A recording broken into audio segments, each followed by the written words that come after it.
পৌঁছেনি, যারা কোরআন এবং হাদিসকে জানতে পারেনি, তাদের আল্লাহ রাব্বুল আলামিন অত কঠোর শাস্তি দেবেন না, তাদেরকে আল্লাহ রাব্বুল আলামিন অত বেশি জিজ্ঞাসাবাদও করবেন না যে তুমি এর উপরে কেন আমল করনি। অথচ আজকালকে পৃথিবীর সমস্ত মানুষের কাছে ইসলাম বাণী পৌঁছে গিয়েছে আলহামদুলিল্লাহ। তা সত্ত্বেও পৃথিবীর কোনো কোণাতে যদি ইসলাম না পৌঁছে থাকে, তবে তাকে আল্লাহ রাব্বুল আলামিন জিজ্ঞাসা করবেন না যে তুমি কেন এর উপরে আমল করলে না, কারণটা হচ্ছে সে জানে না। কিন্তু আমরা যারা কোরআন এবং হাদিসকে শুনছি, জানছি, হালাল হারাম সম্পর্কে জানছি, তা সত্ত্বেও তার উপরে যদি আমল না করি, তবে কিন্তু আল্লাহ রাব্বুল আলামিনের কাছে আমরা পার পাবো না। কাজেই আমরা যা কিছু শুনবো, যা কিছু আমরা জানবো, তার উপরে আমরা অবশ্যই অবশ্যই আমল করার চেষ্টা করব। এটা হচ্ছে একটা কথা। দ্বিতীয় হচ্ছে যে আমি নিজেকে এবং আপনাদেরকে আল্লাহ রাব্বুল আলামিনের ভয়ের ওসিয়ত করব। আমার পূর্বে যিনি বক্তা ছিলেন, উনি আল্লাহ রাব্বুল আলামিনের ভয় নিজের ভিতরে সৃষ্টি করার আপনাদের সকলকে ওসিয়ত করলেন। আমি সেই ওসিয়তটা আপনাদেরকে করব, আপনারা সকলেই নিজের ভিতরে আল্লাহর ভয় সৃষ্টি করেন। আল্লাহর ভয় বলা হয় আত-তাকওয়া আন তাজআলা বাইনাকা ওয়া বাইনা মাহারিমিল্লাহি বিকায়া। আল্লাহ রাব্বুল আলামিন যা কিছু আপনার উপরে হারাম করেছেন, তার মধ্যে এবং আপনার মধ্যে তত বেশি আপনি আল্লাহ রাব্বুল আলামিনের যাবতীয় হারাম করা জিনিস থেকে বাঁচতে পারবেন। কাজী ভাই, বাবা জীবন, আপনারা সকলেই নিজের ভিতরে তাকওয়াকে অবলম্বন করেন, আল্লাহর ভয় নিজের ভিতরে সৃষ্টি করেন। আর জেনে রাখুন, ইয়ালামু খাইনাতাল আ'য়ুন ওয়া মা তুখফিস সুদূর। আপনি আপনার চক্ষুর মাধ্যমে, আপনার দৃষ্টি, চোখের খিয়ানত করাটাকেও আল্লাহ রাব্বুল আলামিন জানেন। এর থেকে বড় হচ্ছে কি, ওয়া মা তুখফিস সুদূর, আপনি আপনার দিলের ভিতরে কি ভাবছেন, আপনি আপনার দিলের ভিতরে কি ভাবছেন, সেইটাকে, দিনের ভেদকে পর্যন্ত আল্লাহ রাব্বুল আলামিন জানেন। কাজেই ভাই বা বন্ধুরা, আপনারা আল্লাহর ভয় নিজের ভিতরে সৃষ্টি করুন।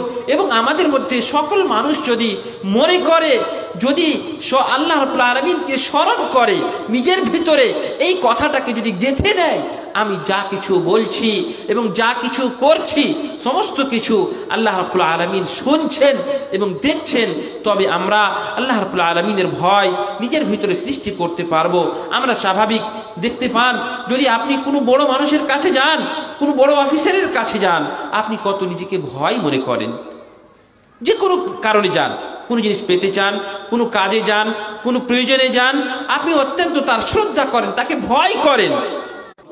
পারবো ইনশাআল্লাহ তাআলা। এবার আসুন, আমাকে যে বিষয় দেওয়া হয়েছে সেটা হচ্ছে হিংসা এবং তার প্রতিকার। পৃথিবীর বুকে যত মানুষ আছে, সমস্ত মানুষের ভিতরে এই হিংসা জিনিসটা অবশ্যই অবশ্যই পাওয়া যায়, পৃথিবীর সমস্ত মানুষের ভিতরে। কিন্তু ইউযহিরুহু আল-লাঈমু ওয়া ইখফিহিল কারীম, মানে ভালো মানুষ, সম্মানীয় ব্যক্তি এই হিংসাকে প্রচার করতে দেয় না, মানুষের সামনে প্রকাশ করতে দেয় না। আর যে হিংসা এমন এক নোংরা জিনিস, যেটা মানুষ নিজের ভিতরে এই বৈশিষ্ট্য থাকার কারণে, এই নোংরা জিনিস থাকার কারণে মানুষ নিজেকে জ্বালিয়ে পুড়িয়ে শেষ করে দেয়। অথচ যে লোকটার উপরে সে হিংসা করে, তার কোনো ক্ষতি করতে পারে না। এই সম্পর্কে আমরা কোরআন এবং হাদিস থেকে কিছু আলোচনা শুনি। কোরআনে কারীমের মধ্যে আল্লাহ রাব্বুল আলামিন এই বৈশিষ্ট্যগুলো কার বলেছিলেন, এই হিংসা, এই বৈশিষ্ট্যটা কার ছিল?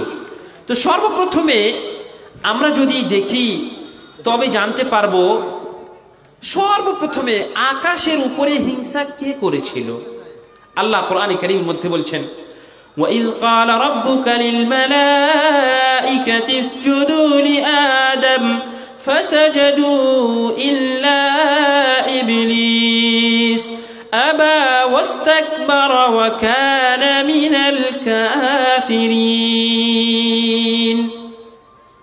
আল্লাহ বলছেন আমি ফেরেশতাদেরকে বললাম তোমরা আদম আলাইহিস সালাতু ওয়াস সালামকে সাজদা করো। ফেরেশতাকে আল্লাহ তাআলা বললেন আদমকে সাজদা করো। আসমানের উপরে আদমকে সৃষ্টি করলেন, তারপর সাজদা করতে বললেন।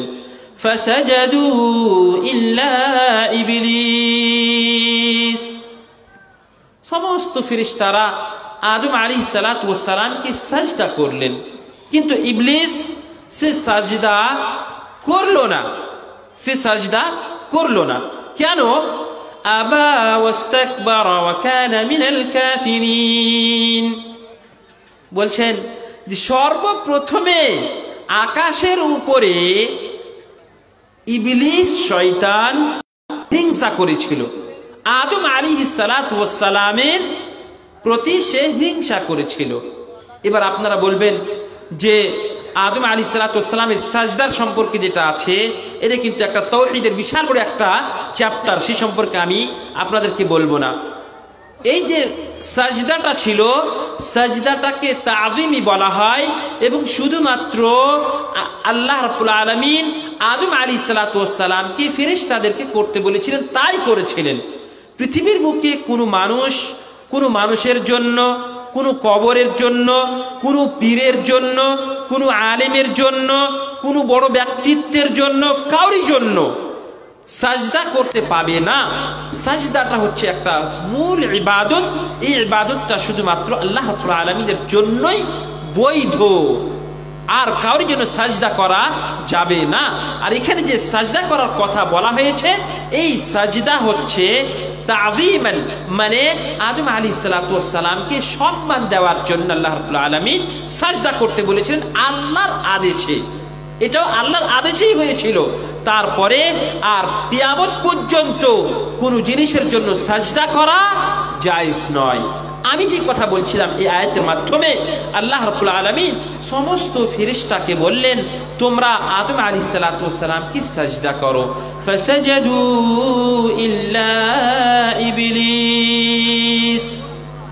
আর অন্য আয়াতে এসেছে, বলল কি ইবলিস, খালাকতানি মিন নারিন ওয়া খালাকতাহু মিন তিন। আগুনের বৈশিষ্ট্য হচ্ছে উপরে যাওয়া, আগুনের বৈশিষ্ট্য উপরে যাওয়া, আর মাটির বৈশিষ্ট্য হচ্ছে নিচে যাওয়া। কাজে উপরে যাওয়া জিনিসটা সবসময় সম্মানীয় হবে। কাজেই আমার সম্মান, ইবলিস কি বললে, আমার সম্মান হচ্ছে আদম থেকে বেশি। কাজে আমি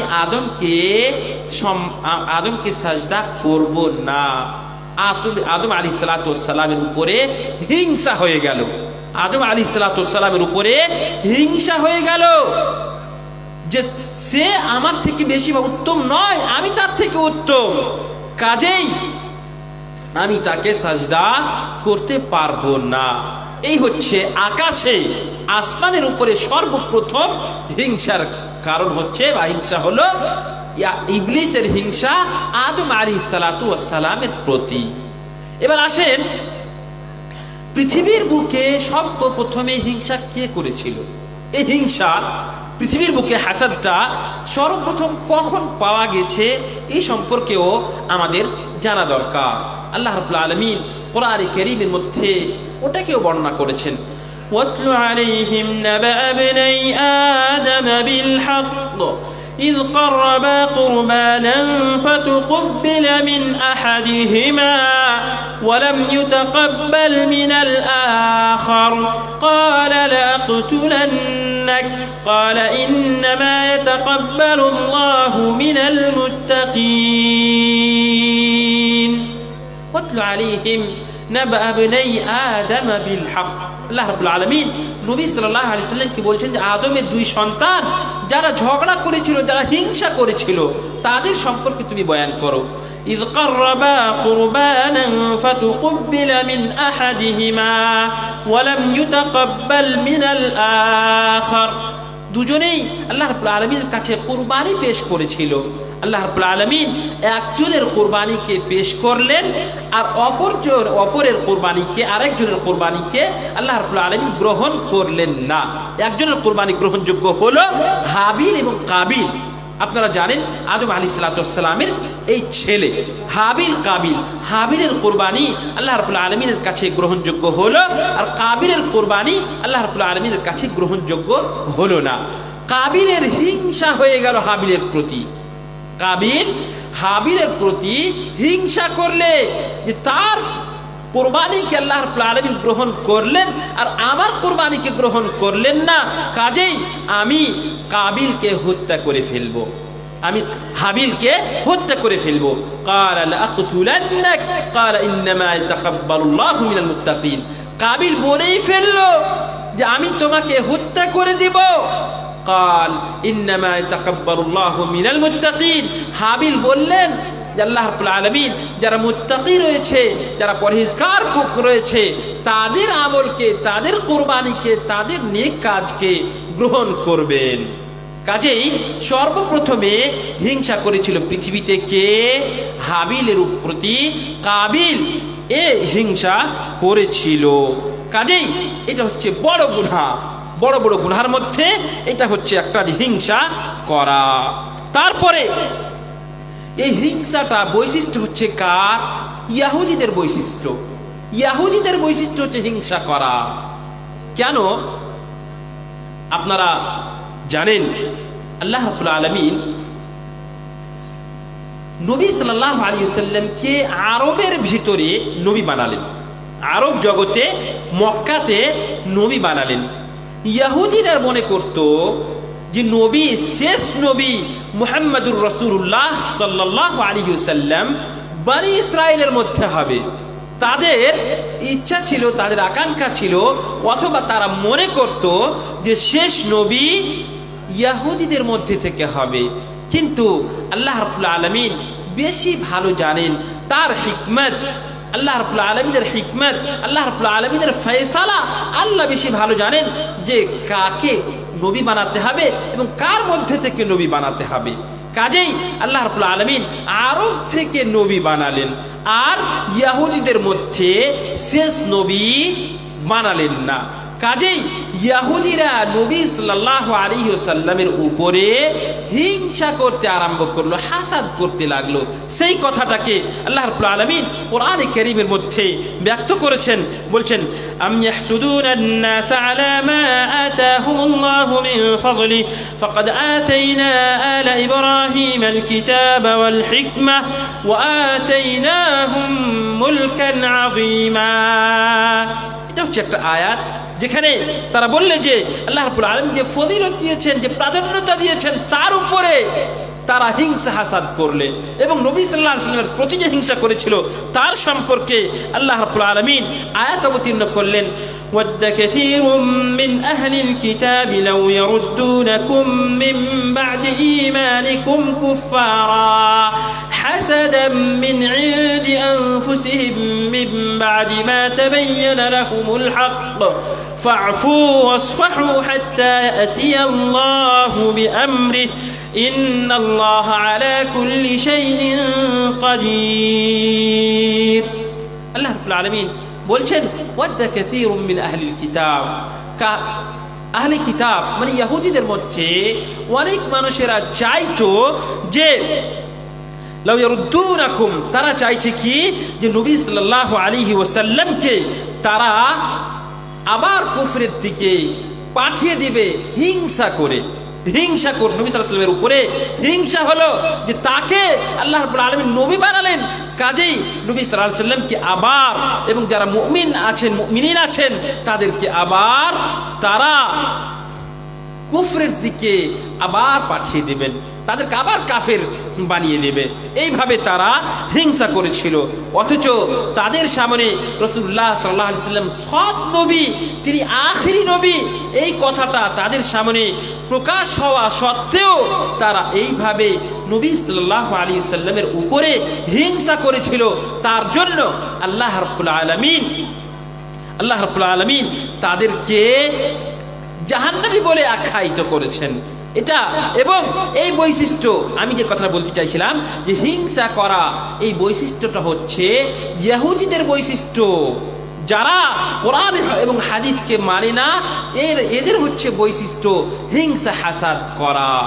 মুসলিম মুমিনের বৈশিষ্ট্য হওয়া চাই না?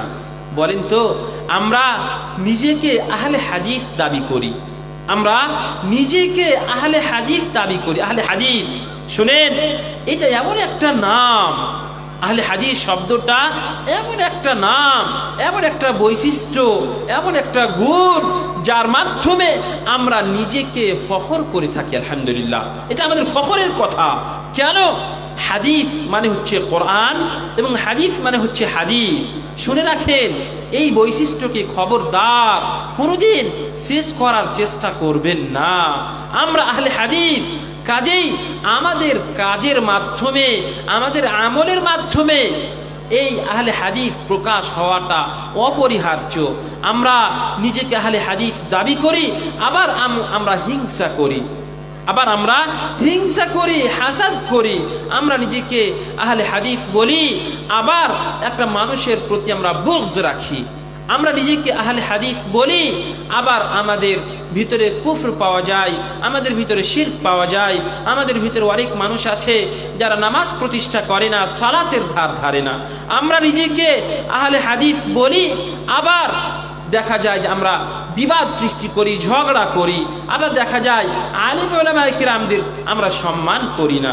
আমরা নিজেকে আহলে হাদিস বলি, আবার ফের বলি যে অমুক আলেমের কথা, আহলে হাদিস আলিম। আমি কিন্তু আহলে হাদিস আলিমের কথা বলছি আপনাদেরকে, খবরদার শুনে রাখুন। আপনারা আজকালকে আমাদের জন্য এই ফেসবুক, টুইটার, ইউটিউব, এগুলো হচ্ছে একটা, মোবাইলটা হচ্ছে একটা নিয়ামত। বুঝতে পেরেছেন? মোবাইলটা হচ্ছে একটা নিয়ামত, এবং এই নিয়ামত সম্পর্কে আল্লাহ রাব্বুল আলামিন আপনাকে অবশ্যই জিজ্ঞেস করবেন। আল্লাহ কোরআনের মধ্যে বলছেন, লাতুসআলুন্না ইয়াওমাইযিন আনিন নাঈম। যতগুলো নিয়ামত আল্লাহ তাআলা আপনাকে প্রদান করেছেন, সমস্ত নিয়ামত সম্পর্কে আল্লাহ আপনাকে জিজ্ঞেস করবেন। লা ইউসআলু আম্মা ইয়াফআল ওয়া হুম ইউসআলুন। আল্লাহ রাব্বুল আলামিন যা কিছু করছেন আল্লাহকে কেউ জিজ্ঞাসা করার নেই। ওয়া হুম ইউসআলুন, এবং আপনাকে অবশ্যই জিজ্ঞাসা করা হবে। কাজেই এই যে ফেসবুক, এই যে ইউটিউব, এখানে আমাদের মধ্যে অনেক যুবকেরা আছে, অনেক বাবা জীবনেরা আছেন যারা ইউটিউবে, ফেসবুকে আমরা বিভিন্ন উলামায়ে কিরামদের আলোচনা শুনে থাকি। দুঃখের বিষয়, অত্যন্ত দুঃখের বিষয়, আমরা করি কি, বেশিরভাগ যে সমস্ত বক্তাদের সুর টান খুব সুন্দর, যারা সুন্দর করে টেনে টেনে ওয়াজ করতে পারবে, সুন্দর করে মিষ্টি করে যারা বলতে পারবে, সুন্দর করে নেচে নেচে, এখন আপনারা দেখে হবেন অনেক মানুষ আছে গীত গেয়ে কাওয়ালি বলে আর নেচে নেচে মহিলাদের মতো শব্দ বের করে আর কত রকম করে তারা বক্তৃতা পেশ করে। আর আমাদের সমাজের কিছু যুবক আছে যারা মজা নেই আর বলে যে অমুক বক্তাকে নিয়ে আসতে হবে, কারণটা হচ্ছে তার বক্তৃতা খুব সুন্দর, সে বেশি হাসাতে পারবে, সে বেশি রোমান্টিক কথা বলতে পারবে। আমরা কোথায় চলে গেছি বলেন? আমরা নিজেকে আহলে হাদিস দাবি করি, আবার আমরা ওই সমস্ত বক্তাদের আলোচনা শুনি, ওই সমস্ত বক্তাদেরকে আমরা ভালোবাসি, ওই সমস্ত বক্তাদেরকে আমরা নিয়ে আসার চেষ্টা করি যারা আসলে তার সুরকে বিক্রি করে, যারা আসলে কিস্সা কাহিনী বলে, যারা আসলে নেচে নেচে মহিলাদের যে ভাঁজ আছে সেই ভাঁজ করে আমাদেরকে হাসিয়ে ঠাট্টা করে এবং মজার গল্প শুনিয়ে আমাদের কাছ থেকে চলে যায়, এবং তাদেরই বক্তব্য আমরা ইউটিউবের মাধ্যমে আর ফেসবুকের মাধ্যমে শুনি, আমাদেরকে খুব মজা লাগে।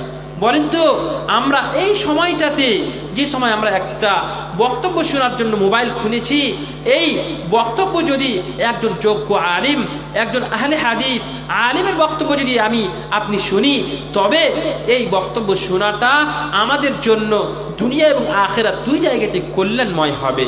আর যদি ওই সমস্ত বক্তার কথা শুনি, অথবা আমরা এই মোবাইলে কোনো হারাম কাজ দেখি, সিনেমা দেখি, কোনো নাটক দেখি, কোনো আরো অন্যায় যে সমস্ত, এই যে মোবাইল এখন আমাদের জন্য হয়েছে কি জানেন?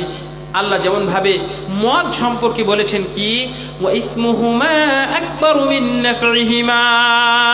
আল্লাহ বলেছেন যে মদে হয়তো সামান্য মানে সাময়িক কিছু শক্তি আসতে পারে। যারা মদ খায় তারা হয়তো জানে। আল্লাহ তাআলা আমাদের সকলকে মদ থেকে বাঁচিয়ে রাখুন, আমিন বলেন। তো শুনেন, যারা মদ খায় তারা জানে যে সাময়িক কিছু শক্তি চলে আসে, কিন্তু আল্লাহ কি বলছেন, ওয়া ইসমুহুমা আকবারু মিন নাফইহিমা, তার গুনাহ নেকি থেকে অত্যন্ত বেশি। তেমনি ভাবে আমাদের এই মোবাইলটা হয়ে গেছে এখন গুনাহ থেকে মানে নেকি থেকে গুনার মাত্রাটা, গুনার দিকটা অত্যন্ত বেশি হয়ে গেছে। আরো একটা কথা শুনেন, আমরা নিজেকে আহলে হাদিস দাবি করি। আমাদের মধ্যে এখানে যারা বসে আছে, যে সমস্ত ভাই বাবা জীবনেরা বসে আছেন, বলেন তো আমরা যে সমস্ত কাজ, যে সমস্ত গুনাহ লুকিয়ে লুকিয়ে করি, ভালো করে কান খুলে কথা শুনবেন, যে সমস্ত গুনাহগুলো আমাদের মাধ্যমে লুকিয়ে লুকিয়ে হয়, আমরা মনে করি যে আমি একাই দেখছি, আমাকে আর কেউ দেখতে পাচ্ছে না, এই গুনাহটা আমি একাই করছি। অথবা কোনো গুনাহ আছে যেটা হয়তো দুজনের মাধ্যমে হয়, যেমন মনে করেন যে নাসআলুল্লাহ আল আফিয়া ওয়াস সালামা, আল্লাহ রাব্বুল আলামিন আমাদেরকে ক্ষমা করুন এবং বাঁচিয়ে রাখুন জিনার মতো বিশাল বড় গুনাহ থেকে, যার সম্পর্কে আল্লাহ রাব্বুল আলামিন বলেছেন ওয়ালা তাকরাবুস জিনা ইন্নাহু কানা ফাহিশা। আল্লাহ জিনা করা তো দূরের কথা, জিনার কাছেও যেতে মানা করছেন। কাজেই দুটো মানুষ, একজন ছেলে একজন মেয়ে, মনে করছে যে তারা খুব লুকিয়ে লুকিয়ে কথা বলছে, তাদেরকে কেউ দেখতে পাচ্ছে না, তারা হয়তো জিনা করছে, তাদেরকে কেউ দেখতে পাচ্ছে না, বা অন্য কোনো অন্যায় কাজ করছেন আপনি আর মনে করছেন আমাকে কেউ দেখতে পাচ্ছে না। বলেন তো, আপনি বলেন, এখনই মনে করেন, নিজের নফসকে বলেন, আত্মাকে বলেন, ওই গুনহার কাজটা আপনি একটা কোনো গুনাহকে নিজের ব্রেনে নিয়ে আসেন, নিজের মাথায় একটা গুনাহকে ভাবুন আর মনে করেন যে এই গুনাহটা যে আমি একাই করছিলাম, এই গুনাহটা যদি একটা মানুষের সামনে করতাম তাহলে আমার সম্মানটা কোথায় থাকতো? আপনি একটু ভাবেন, আপনার কি সম্মানটা থাকতো? এইভাবে শুনেন, প্রত্যেকটা মানুষের গুনাহ যদি প্রত্যেকটা মানুষের উপরে প্রকাশ হয়ে যায়, আপনার গুনাহ আমার সামনে প্রকাশ হয়ে যায়, আমার গুনাহ আপনার কাছে প্রকাশ হয়ে যায়, তাহলে আমি আপনার সম্মান করব না, আপনি আমার সম্মান করবেন না, হতেই পারে না এটা। এই জন্য শুনে রাখেন, আজকে যদি আমরা লুকিয়ে লুকিয়ে গুনাহ করা থেকে বেঁচে থাকি, মানে প্রকাশ্য গুনাহ করা তো দূরের কথা, লুকিয়ে যে সমস্ত গুনাহ আমরা করে থাকি সেগুলো থেকেও যদি আমরা না বাঁচি, তবে কিয়ামতের দিন যখন আল্লাহ রাব্বুল আলামিন আমাদের হাতে রেজিস্টার দিবেন, আমাদের ডান হাতে বাম হাতে যে নামে আমাল দিবেন, সেই আমল নামাটা আজকে যে কাজ করব সেই অনুযায়ী আমাদের নামে আমালটা হবে। কাজে আজকে আপনি সিদ্ধান্ত নেন, আপনি আপনার নামে আমল নামা ডান হাতে নেবেন না বাম হাতে নেবেন। তেমনি ভাবে আজকে আপনি সিদ্ধান্ত নেন যে আপনার যে সমস্ত গুনাহ আপনি লুকিয়ে লুকিয়ে করেন, একা একা করেন, অথবা কয়েকজন মিলে করেন, যখন মালাই আলা সারা বিশ্বব্যাপী মানুষের সামনে কিয়ামতের দিন আপনার গুনাহকে প্রকাশ করে দেওয়া হবে, তখন আপনার সম্মান আমার সম্মানটা কোথায় থাকবে? একটু মনে করুন। কাজেই তওবা করেন, ইস্তিগফার করেন, গুনাহ খাতা থেকে বাঁচুন। আর যোগ্য উলামায়ে কেরাম, যে সমস্ত বড় বড় উলামায়ে কেরাম, সালাফি উলামায়ে কেরাম, আহলে হাদিস উলামায়ে কেরাম, যারা নিজেকে আহলে হাদিস বলে, যারা নিজেকে আসারি বলে, যারা নিজেকে সালাফি বলে, এই সমস্ত নাম হচ্ছে বৈশিষ্ট্য, এগুলো নাম হচ্ছে গুণবাচক নাম। আর এর মাধ্যমে আমরা জেনে থাকি যে যে আহলে হাদিস হবে তার ভিতরে শিরক পাওয়া যাবে না, তার ভিতরে বিদআত পাওয়া যাবে না, তার ভিতরে নোংরা কাজ পাওয়া যাবে না।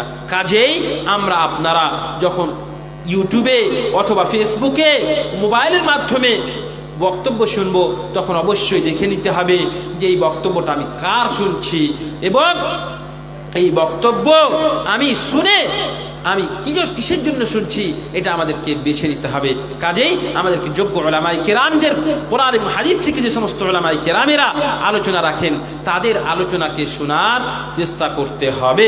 আল্লাহ রাব্বুল আলামিন আমাদেরকে যোগ্য উলামায়ে কেরামদের সুহবত, তাদের সঙ্গে উঠা বসা করার এবং তাদের বক্তব্য শোনার, তাদের কাছ থেকে জ্ঞান অর্জন করার তৌফিক দান করুন, আমিন। এবার আসেন, আমি যেই কথাটা বলছিলাম যে হিংসা হাসাদ, আমরা আহলে হাদিস আবার আমরা হিংসা করি। দেখেন, হিংসার মাধ্যমে আপনার দিলটা জ্বলবে, আপনার দিলটা জ্বলবে, আপনি মানে যে ভালোভাবে জীবিকা নির্বাহ করতে পারবেন না, আপনার দিলে শান্তি আসবে না যদি আপনার ভিতরে হিংসা থাকে। তবে আর একটা কথা শুনে রাখুন, খুবই বড় গুরুত্বপূর্ণ কথা শুনেন, হিংসা যে করবে, হিংসা রাসূলুল্লাহ সাল্লাল্লাহু আলাইহি ওয়াসাল্লামের হাদিস রয়েছে কি, ইন্নাল হাসাদ ইয়াকুলুল হাসানাত কামা তাকুলুন নারুল হাতাব। বলেন তো, আমরা প্রত্যেকটা মানুষ আমরা আল্লাহর রাসূলকে সন্তুষ্ট করার জন্য আমরা কোরআন এবং হাদিসের কথা শোনার জন্য এখানে এসেছি। আমরা আমাদের সমস্ত কাজ আল্লাহর সন্তুষ্টির জন্য, আল্লাহর কাছে কিভাবে আমরা জান্নাত পাবো, কিভাবে আমরা পৃথিবীতে নেকি করলে আল্লাহ সন্তুষ্ট হবেন, এই জন্য আমরা সমস্ত কাজ, নেকির কাজ করে থাকছি আর কষ্ট করছি। এই কত ঠান্ডা গেল, এই ঠান্ডাতে আমরা কষ্ট করে উজু করলাম, উজু করে নামাজ পড়লাম। আমরা ফজরের নামাজে, এশারের নামাজে এত ঠান্ডা হওয়া সত্ত্বেও মসজিদে গিয়ে আপনি ফজরের নামাজ পড়লেন, এশারের নামাজ পড়লেন, উজু করলেন, কষ্ট করলেন। আর কেন এই কষ্ট করলেন? আল্লাহর সন্তুষ্টির জন্য। এ নেকির কাজ আপনি আল্লাহর সন্তুষ্টির জন্য করলেন। আপনি আমি অনেক সময় নিজের হালাল টাকা থেকে সাদকা করে থাকি, দান করে থাকি, কিসের জন্য? আল্লাহর সন্তুষ্টি পাওয়ার জন্য। আমরা এক কথা, যতগুলো নেকি আমরা করছি, সমস্ত নেকি কিসের জন্য আমরা করছি? আল্লাহর সন্তুষ্টির জন্য আমরা এই সমস্ত নেকি করছি। এবার বলেন, আমরা কি চাইবো যে এত কষ্ট করে নেকি করা, এত কষ্ট করে আমরা নেকি করেছি, এই নেকিগুলো আমাদের নষ্ট হয়ে যাক? এটা কি আমরা চাইবো? এবং এমন কারণে, যেই কারণটা আমাদের ভিতরে হওয়া উচিত ছিল না, জানাতে হয়তো হয়ে গেছে। আল্লাহ রাসূল সাল্লাল্লাহু আলাইহি ওয়াসাল্লাম কি বলছেন? ইন্নাল হাসাদ ইয়াকুলুল হাসানাত কামা তাকুলুন নারুল হাতাব। নেকি, এই হিংসা আপনার নেকিকে, হিংসা আপনার নেকিকে তেমনই ভাবে খেয়ে নেয় যেমন ভাবে আগুন লকড়িকে খেয়ে নেয়। আগুন যেমন ভাবে লকড়িকে খেয়ে নেয়, তেমনই ভাবে হিংসা আপনার নেকিকে খেয়ে নেয়। তবে আমরা হিংসা কেন করব? আমাদের এত নেকির কাজ, কষ্ট করে আমরা নেকি করছি, আর এই নেকিকে আমরা সামান্য একটা মানুষ যাকে আল্লাহ রাব্বুল আলামিন হয়তো নিয়ামত দান করেছেন, যাকে টাকা পয়সা দিয়েছেন, যার হয়তো ভালো বাড়ি আছে, যার হয়তো ভালো গাড়ি আছে, যাকে আল্লাহ রাব্বুল আলামিন হয়তো সম্মান দিয়েছেন, আর সেই তার এই সমস্ত নিয়ামত দেখে আপনি হিংসা করছেন। আর এই হিংসার মাধ্যমে আপনার নেকিগুলো সম্পূর্ণ নষ্ট হয়ে যাচ্ছে, আপনার নেকিগুলো সম্পূর্ণ নষ্ট হয়ে যাচ্ছে। অথচ ওই লোকটাকে যে আল্লাহ রাব্বুল আলামিন নিয়ামত প্রদান করেছেন, সেই নিয়ামতগুলো হিংসার মাধ্যমে আপনার কাছে আসবে না। তা সত্ত্বেও আপনি আমি হিংসা করছি। শুনেন, আল্লাহ রাসূল সাল্লাল্লাহু আলাইহি ওয়াসাল্লামের হাদিস রয়েছে, রাসূলুল্লাহ আবু হুরায়রা রাদিয়াল্লাহু তাআলা আনহুর হাদিস সুনান নাসাইতে এসেছে। আল্লামা আলবানী রাহমাতুল্লাহ আলাইহি সহিহ হাসান দরজার হাদিস বলছেন রাসূলুল্লাহ সাল্লাল্লাহু আলাইহি ওয়াসাল্লাম বলছেন, লা ইজতামিআন ফি কলবি আবদিন আল ঈমান ওয়াল হাসাদ। কোন মানুষের দিলের ভিতরে ঈমান এবং হিংসা, এই দুটো জিনিস একসঙ্গে জমা হতে পারে না। ঈমান এবং হিংসা, এই দুটো জিনিস একসঙ্গে জমা হতে পারে না। এর মানে হচ্ছে আমি আপনি যদি মুমিন হতে চাই, প্রকৃতভাবে সম্পূর্ণভাবে যদি মুমিন হতে চাই, তবে আমাদেরকে হিংসা হাসাদ করা বাদ দিতে হবে, ত্যাগ করতে হবে। তবেই আমাদের ভিতরে সম্পূর্ণভাবে ঈমান থাকবে, অন্যথা আমরা পরিপূর্ণভাবে মুমিন হতে পারবো না। রাসূলুল্লাহ সাল্লাল্লাহু আলাইহি ওয়াসাল্লামের হাদিস রয়েছে, जुबैर इब्न अव्वाम रज़ियल्लाहु ताला अन्हु उन्हीं बोलছেন अन नबी सल्लल्लाहु अलैहि वसल्लम قال दब इलैकुम दाउल उमम قبلكم الحسد والبغضاء هي الحالقة لا أقول تحلق الشعر ولكن تحلق الدين والذي نفسي بيده لا تدخلوا الجنة حتى تؤمنوا ولا تؤمنوا حتى تحابوا أفلا أنبئكم ما يثبت ذلك لكم أفشوا السلام بينكم رواه الترمذي بإسناد حسن। जुबैর ইবনে আওয়াম রাদিয়াল্লাহু তাআলা আনহু বলছেন, রাসূলুল্লাহ সাল্লাল্লাহু আলাইহি ওয়াসাল্লাম বললেন, তোমাদের ভিতরে তোমাদের পূর্বে যে সমস্ত উম্মত ছিল তাদের অসুখ বিসুখগুলো, তাদের নোংরা জিনিসগুলো তোমাদের ভিতরে রেংতে রেংতে চলে এসেছে, আস্তে আস্তে ঢুকে গেছে। কি সেগুলো হচ্ছে আল হাসাদু ওয়াল বাগদা, মানে হিংসা, হাসাদ এবং কিনা, দিলের ভিতরে বুগদ রাখা, মুমিন সম্পর্কে, মানুষের সম্পর্কে কুধারণা পোষণ করা। এগুলো হচ্ছে তোমাদের পূর্বে যে সমস্ত উম্মতেরা ছিল তাদের এগুলো বৈশিষ্ট্য ছিল, তাদের নোংরা বৈশিষ্ট্য ছিল, ওই জিনিসগুলো তোমাদের ভিতরেও চলে এসেছে। এবং শোনো, হিয়াল হালিকা, আর হালিকা বলছেন, হালিকা তো বলছেন যে তাহলিকু শা'r ওয়ালাকিন লা তাহলিক, লা আকুল তাহলিকু শা'r ওয়ালাকিন তাহলিকু দ্বীন, মানে দ্বীনকে তোমরা করছো কি মিটিয়ে দিচ্ছ। মানুষ যেমন ভাবে ব্যাল করলে চুল যদি ব্যাল করে নেয় তো একটাও চুল থাকে না, তেমনি ভাবে দ্বীন তোমাদের কাছ থেকে এমন ভাবে শেষ হয়ে যাচ্ছে যে দ্বীনের গন্ধ, ঈমানের গন্ধ তোমাদের ভিতরে থাকে না। আর বললেন ওয়াল্লাযী নাফসি বিয়াদিহি, আল্লাহর কসম খেয়ে বলছি, যার হাতে আমার জান রয়েছে, সেই আল্লাহর কসম খেয়ে বলছি, লা তাদখুলুল জান্নাতা হাত্তা তুমিনু, তোমরা অতক্ষণ পর্যন্ত জান্নাতে প্রবেশ করতে পারবে না যতক্ষণ পর্যন্ত তোমরা প্রকৃতভাবে মুমিন হয়েছো। ওয়ালা তুমিনু হাত্তা তাহাব্বু, এবং তোমরা অতক্ষণ পর্যন্ত মুমিন প্রকৃতভাবে, সম্পূর্ণভাবে, পূর্ণাঙ্গ মুমিন হতে পারবে না যতক্ষণ পর্যন্ত তোমরা এক অপরকে ভালো না বেসেছো। লা তুমিনু হাত্তা তাহাব্বু।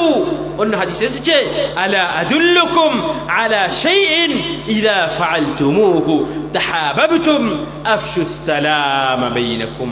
তোমরা কি আমি এমন কথা বলবো না যেই কাজটা করতে গেলে, খুবই সহজ কাজ, যে কাজটা করতে গেলে, যে নেকিটা করতে গেলে তোমরা এক অপরকে ভালোবাসতে লাগবে, এই কথাটা কি আমি তোমাদেরকে শিখিয়ে দেব না? সাহাবে কেরামরা বললেন, কেন? অবশ্যই বলেন। রাসূলুল্লাহ সাল্লাল্লাহু আলাইহি ওয়াসাল্লাম বললেন, আফশুস সালাম বাইনাকুম, তোমরা সালামকে প্রতিষ্ঠা করো, এক অপরকে সালাম দাও, তবে তোমাদের ভিতরে ভালোবাসা সৃষ্টি হবে।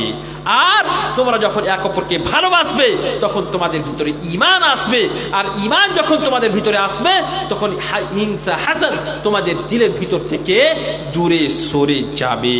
কাজেই হিংসা, হাসাদ থেকে আমাদেরকে অবশ্যই অবশ্যই দূরে থাকতে হবে। শুনেন, রাসূলুল্লাহ সাল্লাল্লাহু আলাইহি ওয়াসাল্লাম এর হাদিস রয়েছে, নবী সাল্লাল্লাহু আলাইহি ওয়াসাল্লাম বলছেন, লা হাসাদা ইল্লা ফি ইসনাইন, রাজুলুন আতাহুল্লাহু মালান, রাজুলুন আতাহুল্লাহু মালান ফাসাল্লাতাহু আলা হালাকাতিহি, ওয়া রাজুলুন আতাহুল্লাহুল হিকমা ফাহুয়া ইয়াকযী বিহা ওয়া ইউআল্লিমুহা। আপনি হিংসা করতে পারেন, কিসের হিংসা? ওটা কিন্তু আসলে হিংসা নয়, এটাকে ব্যাখ্যা বিশ্লেষণ করতে গিয়ে বলা হচ্ছে আল গিবতাহ, মানে রস করা। মানে মনে করেন যে আল্লাহ রাব্বুল আলামিন কোনো মানুষকে খুব বেশি ধন সম্পদ, টাকা পয়সা দান দিয়েছেন, আল্লাহ তাআলা কাউকে ধনী বানিয়েছেন, সেই ধনী লোকটা মাদ্রাসাতে, মসজিদে, ইয়াতিমদের পিছনে, গরিব গোরাবার মাঝে সে অনেক টাকা পয়সা দান করছে। আপনি মনে মনে বলছেন, হায় কাশ যদি আল্লাহ রাব্বুল আলামিন আমাকেও এই রকম নিয়ামত দিতেন। আপনি কিন্তু এই কথা বলছেন না যে আল্লাহ তুমি তা ওকে কিনে দিয়েছো আমাকে দাও, এই কথা নয়, হিংসা নয়। কি আল্লাহ যদি আপনি আমাকেও দিতেন তবে আমিও তার মতোই দান করতাম, আমিও তার মতোই দান করতাম। এইভাবে আপনি আশা করতে পারেন। তেমনি ভাবে আপনি দেখলেন যে আল্লাহ রাব্বুল আলামিন একটা মানুষকে জ্ঞান দান করেছেন, জ্ঞান, ইলম, শিক্ষা, যোগ্যতা। এই জিনিস তো আমাদের দিকে নেই। আমরা যদি সৌদি আরবে কিছুদিন থাকি তবে আমরা এই জিনিসটা ভালোভাবে বুঝতে পারবো। কি সৌদি আরবে যেহেতু অধিকাংশই লোকেরা, অধিকাংশই ছেলেরা তারা দ্বীনি শিক্ষা অর্জন করে, দ্বীনি শিক্ষা অর্জন করে, তাদের ভিতরে অনেক ছেলে রয়েছে যারা যোগ্য আলেম হতে পারে। যারা আপনি মনে মনে দুই প্রকার হতে পারে এখানে। একটা হচ্ছে কি যে আপনি হয়তো মনে মনে ভাবছেন যে আল্লাহ ওকে কেন দিয়েছে, আল্লাহ তাআলা তার টাকা পয়সা তার কাছ থেকে ছিনিয়ে নিক, তাকে আল্লাহ তাআলা আবার ফকির করে দিক। এইভাবে আপনি হয়তো মূল্যায়ন করতে, মানে সে সব সময় নিজের ভিতরে মানে যে কষ্ট হয়ে নিয়েই থাকবে। মানে একটা লোককে দেখতে পাচ্ছে যে তার টাকা পয়সা হয়েছে, তো তার দিলের ভিতরে সবসময় ও ঝিমধরা হয়েই থাকবে, কেন টাকা হয়েছে, তার গাম তার ছুটবে না, তার চিন্তা ছুটবে না। একটা হচ্ছে এটা। দ্বিতীয় হচ্ছে এই চিন্তাটা এমন একটা হিংসুক হবে, সে এমন মুসিবতে গ্রস্ত হবে যে সেই মুসিবতের উপরে তাকে নেকি দেওয়া হবে না। আর তৃতীয় হচ্ছে যে এমন এক মাযাম্মা এটা যার প্রশংসনীয় নয়, মানে হিংসা করাটা প্রশংসনীয় কাজ নয়। আর চতুর্থ হচ্ছে যে সুখতুর রব্বি জাল্লা ওয়া আলা, আল্লাহ রাব্বুল আলামিন অসন্তুষ্ট হয়ে যান, আল্লাহ রাব্বুল আলামিন অসন্তুষ্ট হয়ে যান। আর পঞ্চম হচ্ছে যেটা সব থেকে বড়, সেটা হচ্ছে কি আল্লাহ রাব্বুল আলামিন আপনাকে তৌফিক দিবেন না। আপনি হিংসা করছেন যে তাকে কেন টাকা পয়সা আল্লাহ তাআলা দিয়েছেন, আপনি হিংসা করছেন, তাই হিংসা করার কারণে আল্লাহ রাব্বুল আলামিন আপনাকে ধনী বানাবেন না, আপনাকে মালদার। আপনি যে হিংসা করছেন সেই হিংসা আল্লাহ তাআলা যে নিয়ামত দিয়েছেন তাকে, সেই নিয়ামত থেকে আল্লাহ রাব্বুল আলামিন আপনাকে মাহরুম রাখবেন। কাজেই হিংসা করা হচ্ছে মহাপাপ, খবরদার হিংসা করার চেষ্টা করবেন না। তেমনি ভাবে আরো হাদিসের মধ্যে সহিহ আনাস রাদিয়াল্লাহু তাআলা আনহুর হাদিস সহিহ বুখারীর মধ্যে রাসূলুল্লাহ সাল্লাল্লাহু আলাইহি ওয়াসাল্লাম বলছেন, লা তাবাগাদু ওয়া লা তাহাসাদু ওয়া লা তাদাবারু ওয়া লা তাকাতাউ ওয়া কুনু ইবাদাল্লাহি ইখওয়ানা ওয়া লা ইয়াহিল্লু লিমুসলিমিন আন ইয়াহজুরা আখাহু ফাওকা সালাস। শুনেন, রাসূলুল্লাহ সাল্লাল্লাহু আলাইহি ওয়াসাল্লাম বলছেন লা তাবাগাদু, বুগদ রাখবে না। মানুষ দিলের ভিতরে বুগদ রাখে, কিনা কাপাট যাকে বলা হয়, বুগদ রাখে, মানুষের এক অপরের প্রতি বুগদ রাখে, তাকে ভালোবাসে না, তাকে ঘৃণা করে। এই বুগদ রাখতে রাসূলুল্লাহ সাল্লাল্লাহু আলাইহি ওয়াসাল্লাম মানা করেছেন। তেমনি ভাবে বলছেন ওয়ালা তাহাসাদু, খবরদার তোমরা হিংসা করবে না, এক অপরের প্রতি তোমরা হিংসা করবে না। ওয়ালা তাদাবারু, এবং খবরদার এক অপরের পিছে পড়ে যাবে না, এক অপরের পিছে পড়ে যাবে না। আর ওয়ালা তাকাতাউ, এবং খবরদার তোমরা কাতঈ রহম করবে না, সম্পর্ককে বিচ্ছেদ করবে না। শুনে রাখেন, কাতিয়াতুর রহিম মানে আজকালকে হয় কি, আমরা ভাই ভাই ঝগড়া, বাপ বেটাতে ঝগড়া, মা বেটিতে ঝগড়া, তারপরে নিজের আত্মীয় স্বজনের সঙ্গে পারিবারিক স্বামী স্ত্রীতে ঝগড়া, কত রকমের ঝগড়া হয়ে থাকে। আর ঝগড়া করে আমরা এক অপরের সঙ্গে কথা বলি না। জমি জায়গা নিয়ে ঝগড়া, আর টাকা পয়সা নিয়ে ঝগড়া, প্রত্যেকটা জিনিস নিয়ে আমাদের ভিতরে ঝগড়া বিবাদ হয়ে থাকছে। আর সামান্য ঝগড়া হওয়ার কারণে আমরা এক অপরকে এমন ভাবে ছেড়ে দিই, আমরা এক অপরকে এমন ভাবে ত্যাগ করে দিই যে শত্রু মনে করি আমরা, শত্রু হয়ে যায় আর কি। কাজেই শুনে রাখুন, খবরদার লা তাকাতাউ, আপনারা এক অপরের সঙ্গে সম্পর্ক বিচ্ছেদ করবেন না। হাদিসে এসেছে কোন মানুষ যদি মনে করে যে আল্লাহ রাব্বুল আলামিন তার বয়সকে বৃদ্ধি করে দেবেন এবং তার রুজিতে বরকত দিবেন, মান আসাররাহু আইয়ুবসাতা লাহু ফি রিজকিহি ওয়া ইউনসা ফি আজালিহি ফালইয়াসিল রাহিমা। হাদিস সহিহ বুখারীর হাদিস। রাসূলুল্লাহ সাল্লাল্লাহু আলাইহি ওয়াসাল্লাম বলছেন যে তোমাদের মধ্যে কোন মানুষকে যদি ভালো লাগে, কোন মানুষ যদি মনে করে যে তার রুজিকে বেশি করে দেওয়া হোক, তার রুজিতে বরকত দেওয়া হোক এবং তার বয়সকে বাড়িয়ে দেওয়া হোক, কোন মানুষ যদি মনে করে, রাসূলুল্লাহ সাল্লাল্লাহু আলাইহি ওয়াসাল্লাম বলছেন ফালইয়াসিল রাহিমাহ, কাজেই তাকে সিলা রাহমি করা দরকার। আপনাদের যে আত্মীয় স্বজন রয়েছে সেই আত্মীয় স্বজনের সঙ্গে ভালো সম্পর্ক বজায় রাখতে হবে। তাদের সঙ্গে সম্পর্ক বিচ্ছেদ করলে আল্লাহ রাব্বুল আলামিন আপনাকেও বিচ্ছেদ করে দেবেন। কাজেই এবং রাসূলুল্লাহ সাল্লাল্লাহু আলাইহি ওয়াসাল্লাম বলছেন ওয়ালা ইয়াহিল্লু লিমুসলিমিন আন ইয়াহজুরা আখাহু ফাওকা সালাস, মানে 3 আইয়াম ও 3 লায়াল।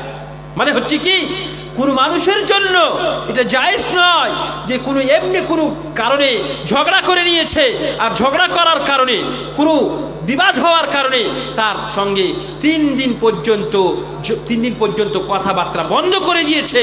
এই 3 দিন পর্যন্ত কথাবার্তা বন্ধ করা এটাও জায়েজ নয়। ঝগড়া হয়ে গেছে, আপনি সর্বপ্রথমে তাকে গিয়ে সালাম করেন। হাদিসে এসেছে সব থেকে তার মধ্যে 2 জন মানুষ যদি ঝগড়া করে, আর তার মধ্যে উত্তম হচ্ছে সেই ব্যক্তি যে সর্বপ্রথমে সালাম করবে, সে হচ্ছে সব থেকে ভালো। এবং সালাম করলে আল্লাহ রাব্বুল আলামিন আপনার গুনাহকে ক্ষমা করবেন। কাজেই শুনে রাখুন, খবরদার আপনারা কেউ এক অপরের সঙ্গে হিংসা হাসাদ করার চেষ্টা করবেন না, আর এক অপরের পিছনে পড়বেন না। দেখেন আল্লাহ রাব্বুল আলামিন কোরআনে কারীমের মধ্যে বলেছেন ইয়া আইয়ুহাল্লাযীনা আমানু ইজতানিবু কাসীরাম মিনাত-তান ইন্না বা'দাত-তান্নি ইসমুন ওয়া লা তাজাসসু ওয়া লা ইয়াগতাব বা'দুকুম বা'দা আইয়ুহিব্বু আহাদুকুম আন ইয়াকুলা লাহমা আখিহি মাইতান ফাকারিহতুমুহু ওয়াত্তাকুল্লাহ ইন্নাল্লাহা তাওয়াবুর রহিম। শুনেন, সমস্যা কোথায় হয় জানেন? এখানে যতগুলো মানুষ আছে প্রতিদিন সকালে, বেশিরভাগ মানুষ প্রতিদিন সকালে উঠে, আমাদের সমাজ, প্রত্যেকটা সমাজে একই সমস্যা, সকালে উঠে গ্রামে সব থেকে কাছে যে চায়ের দোকান আছে, যেখানে লোকের বেশি সমাগম হবে সেখানে সব থেকে প্রথমে যান, আর ওখানে গিয়ে কি করেন? তাসবিহ বয়ান করেন, সুবহানাল্লাহ, আলহামদুলিল্লাহ, লা ইলাহা ইল্লাল্লাহ, এগুলো বলেন। এটা তো বলেন না। দোকানে বসে কি এই কথা আল্লাহ আল্লাহ রসুলের আলোচনা করেন আপনারা? যে আল্লাহ এটা বলেছেন, রাসূলুল্লাহ সাল্লাল্লাহু আলাইহি ওয়াসাল্লাম এটা বলেছেন, আমাদেরকে এটা করতে হবে। এই কে ফজর নামাজ পড়েছে, কে ফজর নামাজ পড়েনি, এই কে সুদ খাচ্ছে, এই কে বিড়ি কেন খাচ্ছ, এই তামাক কেন খাচ্ছ, এই কথা দোকানে বসে করেন কি? না, এই কথা হয় না। কি কথা হয়? হে অমুক মাওলানা এইভাবে কথা বলে দিলে, কড়া করে কথা বলে দিলে, আর অমুক মানুষের কাছে টাকা হয়ে গেছে, আর অমুক মানুষ এই কাজ করলে অমুক ছেলে অমুক মেয়ের সঙ্গে ধরা পড়ে গেছে, আর পৃথিবীর যতগুলো নোংরা কথা, নোংরা কাজ, সেই সমস্ত চর্চা সকালে উঠে, নামাজ তো নেই, আর সকালে উঠে দোকানে গিয়ে এই হারাম জিনিস দিয়ে আপনি নিজের দিনকে আরম্ভ করছেন। তো বলেন তো, আপনার উপরে আল্লাহ রাব্বুল আলামিনের পক্ষ থেকে রহমত কিভাবে বর্ষণ হবে? এটা কি সম্ভব? কোনোমতেই সম্ভব নয়। কাজেই আমরা যদি আল্লাহ রাব্বুল আলামিনের রহমতকে পেতে চাই, তবে ওই দোকানে গিয়ে যে গল্প গুজব করছি, আমরা এক অপরের সমালোচনা করছি, শুনে রাখেন, এই সমালোচনা, এই হিংসা হাসাদ আমাদেরকে জান্নাতে নিয়ে যাবে না। এইগুলো নোংরা কাজ, এই কুসংস্কার আমাদের সকলকেই জাহান্নামের দিকে নিয়ে যাবে। কাজেই আমরা যদি একটা সুস্থ সমাজ গঠন করতে চাই, আমরা যদি আদর্শ সমাজ গঠন করতে চাই, তবে আমাদেরকে এক অপরকে ভালো কাজের দিকে আহ্বান করতে হবে, ভালো কাজে সহযোগিতা করতে হবে, এক অপরের ভিতর থেকে হিংসা হাসাদকে দূরে করতে হবে, বুগজকে কিনা কাপড় যাকে বলা হয় তাকে আমাদের ভিতর থেকে দূরে করতে হবে। তবেই আমরা আদর্শ সমাজ গঠন করতে পারবো ইনশাআল্লাহ তাআলা। আমি এখানে একটা জিনিস দেখতে পাচ্ছি না, মহিলাদের এখানে ব্যবস্থা সম্ভবত নেই। শুনেন, আমি কিছু কথা এই সম্পর্কেও বলি। আমাদের এই সমস্ত যুবক ভাইরা এখানে আলহামদুলিল্লাহ এই যে বিশাল জালসার আয়োজন করেছেন আলহামদুলিল্লাহ, আর 11টা পর্যন্ত জালসা। শুনেন, আমাদের মধ্যে কিছু বৃদ্ধ মানুষ আছে বা সমাজে কিছু লোক আছে যারা মনে করে আমরা সারা রাত্রি ব্যাপী জালসা করব। শুনেন তো, আপনি যার এই ধারণা সারা রাত্রি ব্যাপী জালসা করা যার ধারণা রয়েছে তাকে আমি বিশেষ করে বলছি, বলেন তো সারা রাত্রি ব্যাপী জালসা করার পরে অথবা এই যে এখনো প্রায় 10:30 বেজে গেছে, 11টা পর্যন্ত যদি আমরা এখানে বসি, তারপরে আবার বাড়ি যাওয়ার পরে কাউরি হয়তো 11:30 12টা বাজবে, কথাবার্তা বলবেন, তারপরে 5টার সময় ফজরের আজান হবে। বলেন তো কটা মানুষ আছে এই রকম জালসার পরে আবার ফজরের নামাজ জামাতের সহিত পড়বে? যারা পড়ে না তাদের কথা তো বাদ দেন, যে সমস্ত লোকেরা নামাজ পড়ে, ফজরের নামাজ জামাতের সহিত পড়ে, যদি সারা রাত্রি ব্যাপী 2টা 3টা পর্যন্ত জালসা করা যায়, তবে তাদেরকেও এইরকম জালসা করে যারা জালসা কমিটি আছে, যারা বক্তা আছে, সেই সমস্ত জালসা কমিটি, সেই সমস্ত বক্তারা সকলেই কিন্তু এই লোকটার, এই নামাজি লোকটার নামাজ ছুটে যাওয়ার কারণে, ফজরের নামাজ জামাতে ছুটে যাওয়ার কারণে আপনি দায়ী হবেন, আপনিও গুনাহগার হয়ে যাবেন। কাজেই শুনে রাখুন, আমরা এই যে রীতি রেওয়াজ হিসাবে যে জালসাগুলো করে আসছি, খবরদার এগুলোকে আপনি আশ্রয় দিয়েন না। ভাই বাবা জীবন শুনেন, আল্লাহ কোরআনের মধ্যে বলছেন, ইন্নাল্লাহা লা ইউগাইয়িরু মা বিকাউমিন হাত্তা ইউগাইয়িরু মা বিআনফুসিহিম। আল্লাহ তাআলা আপনাকে আমাকে ফেরেশতা পাঠিয়ে দিবেন আর হাত ধরে পরিবর্তন করবেন, এই কাজ কিন্তু হবে না। আজকে দিনে জালসা করার চেষ্টা করতে হবে, খুব বেশি হলে হয়তো এশার পর্যন্ত আপনারা জালসা করলেন। এইভাবে যে যুবকেরা যে উদ্যোগ নিয়েছে আলহামদুলিল্লাহ, তাদেরকে আল্লাহ রাব্বুল আলামিন জাযায়ে খায়ের দান করুন, উত্তম বদলা দান করুন। ইনাদেরকে আল্লাহ রাব্বুল আলামিন আরো বেশি নেক আমল করার এবং দ্বীন ইসলামের দিকে, সঠিক কাজের দিকে আপনাদেরকে আহ্বান করার, যুবকদেরকে আহ্বান করার তৌফিক দান করুন, আমিন। তো শুনেন, এইভাবে জালসা করে আমাদের লাভ হবে না যদি আমরা রাত্রিব্যাপী জালসা করি, বা আমরা কেউ যদি মনে করি যে সারা রাত্রিব্যাপী জালসা না করলে আমাদের ভালো লাগবে না। খবরদার এই জিনিসটাকে বাদ দেন। পৃথিবীর কোনো জায়গাতে এইভাবে, বিশেষ করে যেখান থেকে ইসলাম প্রচার প্রসার হচ্ছে, কাজেই আমাদেরকে দিনে দিনে জালসা করার চেষ্টা করতে হবে। আরো কিছু বাবা জীবনেরা আছেন, দাদুরা আছেন, যারা হয়তো মনে করছেন যে এই জালসা মেলা না হলে আবার কিসের জালসা, আপনারা মনে করছেন। শুনেন, ভালো করে কথা শুনেন, জালসার মাধ্যমে যতগুলো গুনাহ হবে, আপনারা যেখানেই জালসা শুনতে গেছেন আর মেলা বসেছে, সেখানে অবশ্যই দেখে হবেন যে সেখানে যুবক যুবতীদের সংঘর্ষ অবশ্যই হয়ে থাকে। যেখানে যুবতী মেয়েরা তারা সেজে কুজে নিজের সৌন্দর্যকে দেখানোর জন্য জালসাতে আসে, তারা জালসা শোনার জন্য আসে না।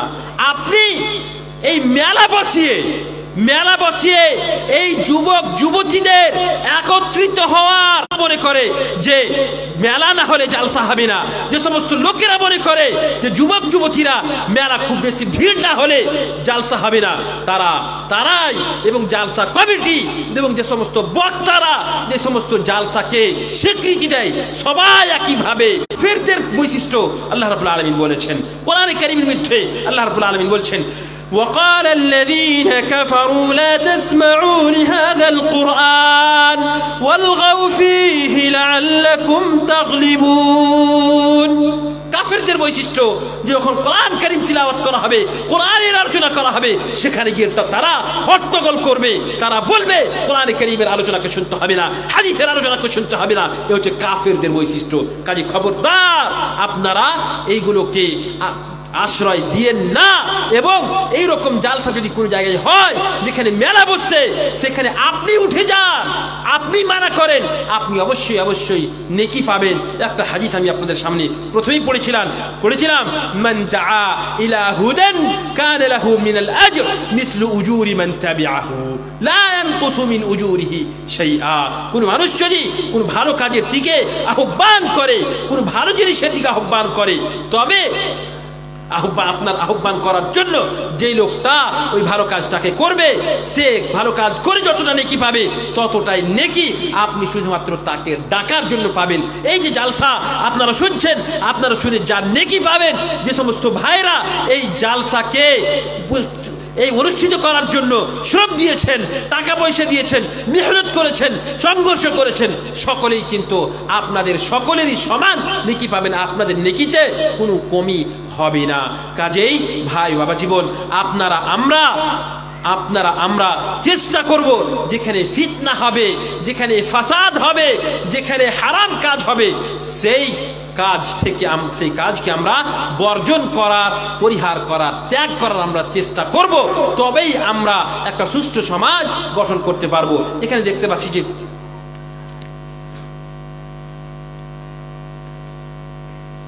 একটা ছোট্ট আমাদের দায়িত্ব সম্পর্কে একটা কথা বলেই ইনশাআল্লাহ আমি প্রশ্নের দিকে আসবো ইনশাআল্লাহ তাআলা। দেখেন, আমাদের সমাজকে যদি আমরা আদর্শ সমাজ গঠন করতে চাই, তবে মা ও বোনদেরকে অবশ্যই অবশ্যই পর্দানাশী বানাতে হবে। খবরদার, আপনি কি চাইবেন যে আপনার বোনকে কেউ নিয়ে পালিয়ে যাক? আপনি চাইবেন? কোনোমতেই চাইবেন না। তেমনই ভাবে অন্য মানুষ চাইবে না যে তার বোনকে নিয়ে আপনি পালিয়ে যান, কোনোমতেই চাইবে না। এবং এই যে পালাপালি আর এই যে ভালোবাসা, এই যে ফিতনা, মহিলাদের ফিতনা হচ্ছে, এর কারণ কে?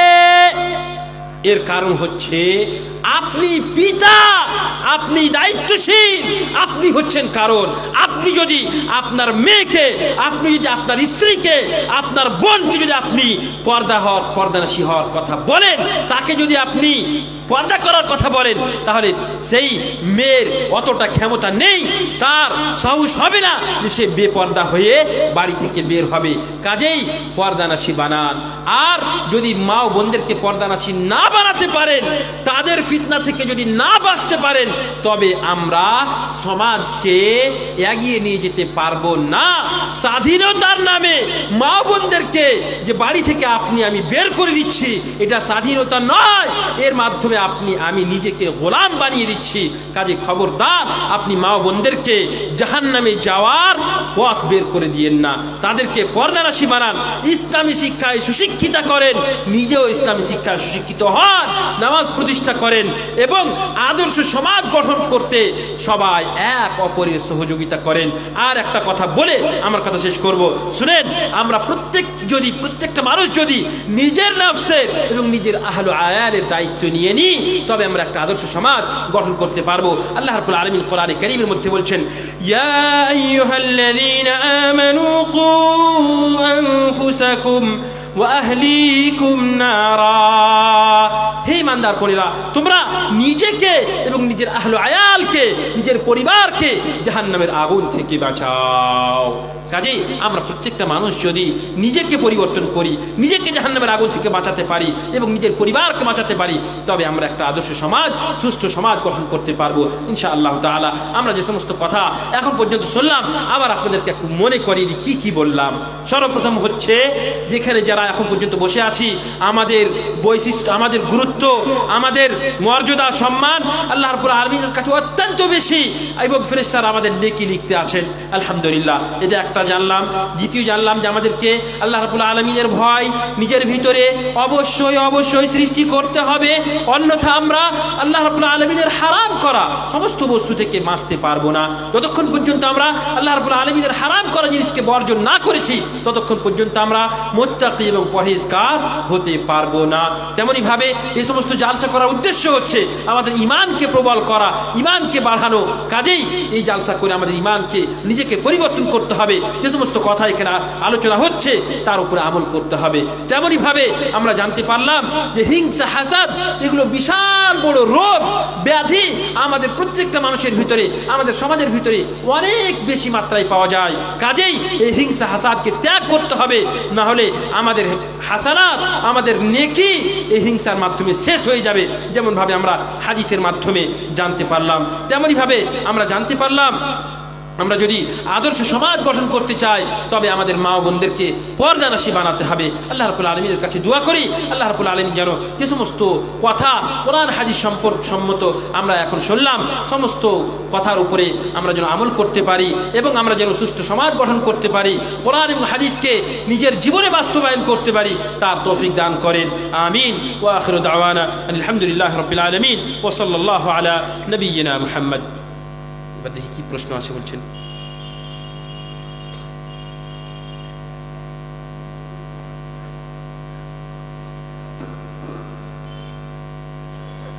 প্রশ্ন হলো ইয়াসিন নামের অর্থ কি? ইয়াসিন নাম রাখা যাবে কিনা? শুনেন, কোরআনে কারীমের ভিতরে কিছু হুরুফ আছে, যেমন আলিফ লাম মিম, আলিফ লাম রা, আলিফ লাম মিম সাদ তাসিন তাহা। তার মধ্যে একটা হচ্ছে ইয়াসিন, তার মধ্যে একটা কি ইয়াসিন ওয়াল কোরআনিল হাকিম। এগুলোকে হুরুফে মুকাত্তাআত বলা হয়, মানে আলাদা আলাদা করে প্রত্যেকটা হারফকে আলাদা আলাদা করে বলা হয়। এবং এই সমস্ত আয়াতকে আল্লাহ রাব্বুল আলামিন কাফেরেরা, কুফারে মক্কা, মক্কার কাফেরেরা আরবি ভাষায় অত্যন্ত দক্ষ ছিল। আল্লাহ রাব্বুল আলামিন বললেন যে তোমরা তো আরবিতে খুব পাকা, তো বলো তো এই সমস্ত শব্দের অর্থ কি? এই জন্য আল্লাহ রাব্বুল আলামিন চ্যালেঞ্জ করার জন্য এই সমস্ত মানুষের অ্যাট্রাকশনকে, মানুষের দৃষ্টিকে কোরআনের দিকে আকর্ষণ করার জন্য এই সমস্ত আয়াতকে প্রথমে অবতীর্ণ করেছিলেন। যে সমস্ত আয়াতের যে সমস্ত কালিমার মানা আল্লাহ রাব্বুল আলামিন জানেন, আমরা কেউ জানি না। এবং নাম রাখা যেতে পারে কি পারে না, ইয়াসিন এই নাম রাখা যেতে পারে। মাদ্রাসাতে 26 জানুয়ারিতে রাষ্ট্রীয় গীত জনগণ মন বলা যাবে কি? শুনেন, আমাদের ভারতবর্ষের সংবিধানে আমাদের প্রত্যেকটা মানুষকে অধিকার দেওয়া আছে যে সে নিজের দিনের উপরে অটল থাকবে, নিজের দিন হিসাবে আমল করবে, এর উপরে এতে কোনো বাধা বিঘ্ন নেই আলহামদুলিল্লাহ। এবং রাষ্ট্রীয় গান যেটা সারে জাহাঁ সে আচ্ছা আমাদের যেটা আছে, আল্লামা ইকবাল রহমতুল্লাহ আলাইহি এটাকে লিখেছিলেন, এটা বললে আমাদের কোনো অসুবিধা নেই। কিন্তু জনগণ মন অধিনায়ক জয় হে যেটা বলছেন, এখানে যেহেতু শিরকিয়া কালিমাত পাওয়া যায়, শিরকের শব্দ পাওয়া যায়, তার জন্য এটা বলা যাবে না। কোন মানুষ মসজিদের জায়গা দান করেছে, রেজিস্টার না দিয়ে মারা গেছেন, তবে কি তার নেকি হবে? শুনেন, কোন মানুষ মসজিদে জায়গা দান করেছে, সে লোকটা মারা গেল, মারা যাওয়ার পরে সেই লোকটার ওয়ারিসিনেরা তো অবশ্যই আছেন, তারা তো অবশ্যই জানেন যে এই মাটিটা তার পিতা মসজিদে দান করেছে। কাজেই তাদের কর্তব্য হচ্ছে যে এই মাটিটাকে মসজিদের নামে রেজিস্ট্রি দিয়ে দেওয়া এবং এই মাটিকে মিরাস হিসাবে নিজের ভিতরে বন্টন না করা। আপনি যদি এই মাটিকে মিরাস হিসাবে বন্টন করেন তবে আপনার আব্বা যে একটা দান করে গেছিলেন, যে তার মৃত্যুর পরে উনি সাদকায়ে জারিয়া হিসাবে নেকি পাবেন, সে নেকির রাস্তাকে আপনি বন্ধ করলেন এবং আপনি অন্যায়ভাবে আপনি এই মালটাকে অর্জন করলেন। কাজে খবরদার, এরকম কয়েক জায়গাতে শুনতে পেলাম যে মানুষেরা মাদ্রাসায় অথবা মসজিদে মাটি দান করে সে মারা যাচ্ছে, আর তার পরবর্তীতে তার ছেলেরা এসে সেই মাটিকে বলছে আমার আব্বা দিয়েছিল, আমরা দিব না বা রেজিস্ট্রি দিব না, এইরকম তারা ভাবে তারা মানা করে দিচ্ছে। খবরদার, নেকির কাজে আপনারা কেউ বাধা দিবেন না। আরো একটা জিনিস এই সম্পর্কে আপনাকে বলে দিই, দেখেন এটা ওয়াসিয়াত বলা হয়, একটা জিনিস ওয়াসিয়াত আছে। ওয়াসিয়াতটাকে বিভিন্ন উলামায়ে কেরাম ওয়াজিব বলেছেন। ওয়াজিব আমি স্বয়ং জানি, সৌদি আরবে বড় বড় উলামায়ে কেরামদেরকে আমি স্বয়ং দেখেছি, ওনারা ওয়াসিয়াত নামা এক পৃষ্ঠাতে লিখলেন আলহামদুলিল্লাহ রাব্বিল আলামিন ওয়াসসালাতু ওয়াসসালামু আলা রাসূলিল কারীম বাদ উসি নফসি ওয়া আবনাই ওয়া বানাতি ওয়া যাওজাতি ওয়া ইখওয়ানি ওয়া কুল্লু মান লাহু আলাকাতুন লি বিতাকওয়াল্লাহি আযজা ওয়া জাল। মানে প্রথমে ওয়াসিয়াত নামা লিখলেন। ওয়াসিয়াত নামাতে কি লিখলেন? যে আমি ওয়াসিয়াত করছি নিজেকে, তারপরে আমার ছেলে মেয়েদেরকে, আমার স্ত্রীকে, আমার পরিবারকে, আমার ভাই বোনদেরকে, সকলকেই আল্লাহর ভয় নিজের ভিতরে রাখার ওয়াসিয়াত করছি। আর তারপরে আপনার যে কি ধন সম্পদ আছে, টাকা পয়সা আছে, আপনি কার কাছে পাবেন, আপনার কাছে কে পাবে, সমস্ত কিছু তথ্য মানে এক এক করে তারা তথ্য খাতাতে লিখে রাখেন, কাগজে লিখে রাখেন, আর নিজের সঙ্গে সবসময় নিয়ে বাড়ান, অথবা বাড়িতে একটা কাগজ ওনারা লিখে দেন। যেহেতু হাদিসে এসেছে যে ওয়াসিয়াত প্রত্যেকটা মানুষকে ওয়াসিয়াত করে যাওয়া দরকার, তেমনি ভাবে একটা কথা আপনাদেরকে বলে দিই যে আপনি মরার পূর্বে কতটা মালের উপরে ওয়াসিয়াত করতে পারেন এই সম্পর্কে আপনি জেনে নেন। আপনার মনে করেন যে 3 বিঘা জমি আছে, উদাহরণ বলছি আপনাকে, আপনার 3 বিঘা জমি আছে, তো 3 বিঘার মধ্যে থেকে মাত্র আপনি 1 বিঘা আল্লাহর রাস্তে আপনি দান করতে পারেন। আপনি মনে করবেন যে আমার বেটা বেটি সব না ফরমান, কাজে আমি সম্পূর্ণ আল্লাহর রাস্তায় দান করে দিব, না, হবে না, এটা আপনার জন্য ঠিক নয়, জায়েজ নয়। আপনি শুধুমাত্র সুলুস মানে 3 ভাগের 1 ভাগকে আপনি ওয়াসিয়ত করতে পারেন। আপনি লিখে গেলেন যে আমার 3 বিঘা জমি আছে, অমুক জায়গার 1 বিঘা জমি আমি আল্লাহর রাস্তায় অথবা মসজিদে অথবা মাদ্রাসাতে আমি দান করে দিলাম। এইভাবে আপনি করে যেতে পারেন, আপনাকে করা দরকার।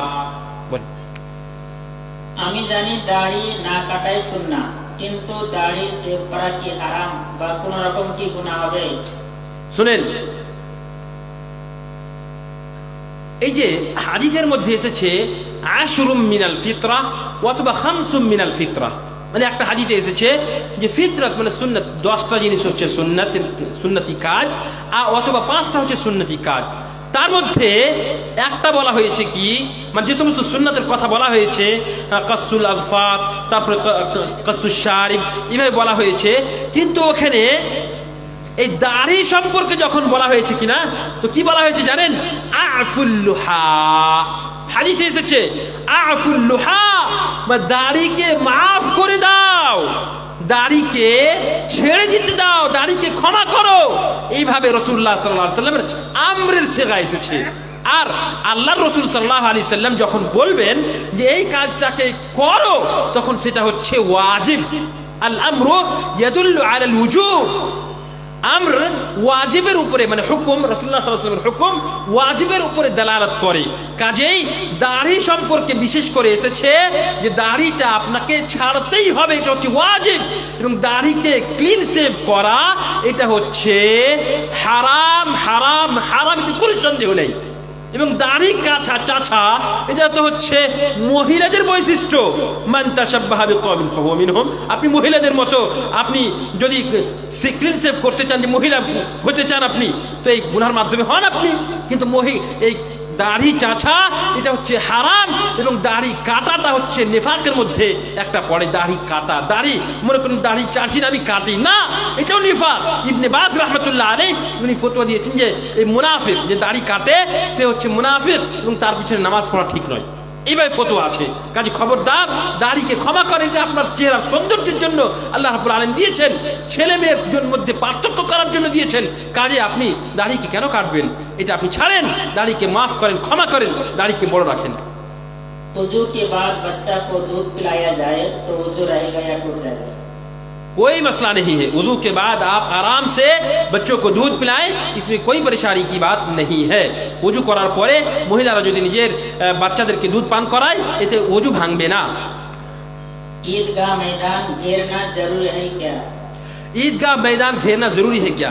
ईदगाह मैदान घेरना जरूरी नहीं है, लेकिन अभी जो फितना फसाद का दौर है, लोग जमीन जायदाद पर हड़प को कब्जा कर लेना चाहते हैं, हड़प लेना चाहते हैं, इसलिए मुनासिब ये है कि आप अपनी ईदगाह को घेर करके रखें, ये आपके लिए मुनासिब है, लेकिन घेरना बिल्कुल जरूरी नहीं है।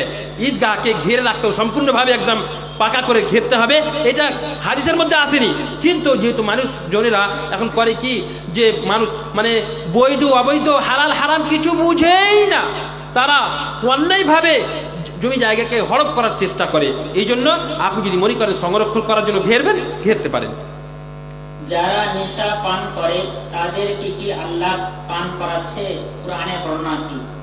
না, আল্লাহ রাব্বুল আলামিন আপনাকে দিল দান করেছেন, ওয়াহাদাইনাহুন নাজদাইন, আপনাকে আল্লাহ রাব্বুল আলামিন দিল দান করেছেন, যে দিনের মাধ্যমে আপনি ভালো ন্যায় এবং অন্যায়, ভালো মন্দ এর মধ্যে আপনি পার্থক্য করতে পারবেন। আল্লাহ তাআলা আপনাকে মজবুর করেননি যে আপনাকে বিড়ি পান করতেই হবে, মজবুর করেননি যে আপনাকে মদ পান করতেই হবে। কাজেই এটা হচ্ছে আপনি, শয়তান আপনাকে এই কাজ করাচ্ছে, আপনি হারাম কাজ করছেন। খবরদার, যার ভিতরে এই ওয়াসওয়াসা আসছে যে আমি এই কাজটা করছি, এটা আল্লাহর আদেশে করছি না, আল্লাহর আদেশে নয়। আর ইরাদা যে আছে, ইরাদা দুটা প্রকার আছে, ইরাদা কওনি আর ইরাদা কাদারি। কাজেই আপনি ইরাদা কওনির মোতাবেক এই কাজটাকে করছেন, কিন্তু কাদারি মানে আল্লাহ রাব্বুল আলামিন এটাকে ভালোবাসেন না। কাজে আপনি যদি এটা মনে করেন যে আল্লাহ করাচ্ছে তাই আমি করছি, গুনাহ করছি, আপনি হারাম কাজ করছেন, ভুল কাজ করছেন, এর জন্য আল্লাহ তাআলা আপনাকে শাস্তি দেবে। কাজে খবরদার, গুনাহ করার সময় শুধু এই বিড়ি সিগারেটের বলে নয়, যে কোনো গুনার সময় করার সময় আপনি এটা মনে করবেন না এটা আমাকে আল্লাহ করাচ্ছে। খবরদার, এটা আপনাকে শয়তান করাচ্ছে। কাজেই সমস্ত প্রকার গুনাহ থেকে আপনি বাঁচার চেষ্টা করুন। ওয়াক্তের আগে কি নামাজ হবে? না, ওয়াক্তের আগে নামাজ হবে না। ইয়া আইয়ুহাল্লাযীনা আমানু ইযা কুনতুম ইলা সলাতি ফাগসিলু উজুহাকুম, মানে যখন সময় হবে, ইন্না সলাতা কানাত আলাল মুমিনিনা কিতাবাম মাওকুতা, যখন সময় হবে সময়ের পরেই আপনাকে নামাজ পড়তে হবে, সময়ের আগে নামাজ হবে না। যদি না হয় তাহলে জামা বাইনাস সলাতাইন কিভাবে হবে? জামা বাইনাস সলাতাইন সর্বক্ষেত্রে নয়।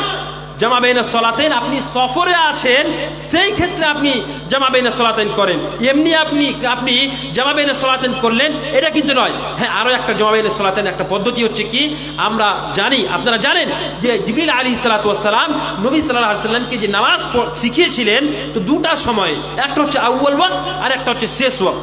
তাহলে আউয়াল ওয়াক্ত মানে কি, যখনই সূর্য ঢলে গেল সাথে সাথে আপনি জোহরের নামাজ পড়ে নিলেন। তারপরে শেষ ওয়াক্ত কোথায়, মানুষের ছায়া যখন তার সমান হয়ে যাবে, আপনি এটাকে দাঁড় করিয়েছেন, এর সমান যখন ছায়া হয়ে গেল, তখন আপনার জোহরের সময় শেষ আর আসরের সময় শুরু হয়ে গেল।